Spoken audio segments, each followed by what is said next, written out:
So when a patient goes in and either they have to lose all their teeth, or if they're currently wearing a denture, what are their options when it comes to dental implants? Okay, good question, Randy. On the lower, we can place 2 implants, and that will help the denture snap in.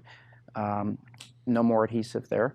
We can place 4 implants, more stability, better chewing power there. All right. The next option is give them a few more implants and give them teeth that don't come out, and they can chew anything they want. And with the fixed set of teeth, you can eat pretty much whatever you want. Nuts, carrots, apples, whatever your favorite food is. You can bite a carrot with your front teeth?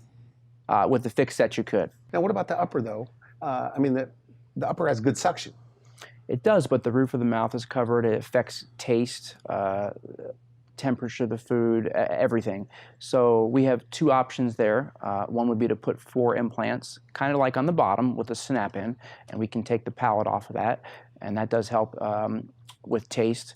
And then the other option is to add a couple more implants, just like the bottom, and a full set of teeth, the strongest set of teeth that's there. You can eat whatever you want. Same thing, especially if there's an upper and lower that are fixed, full set of teeth, carrots, apples, nuts, whatever you want.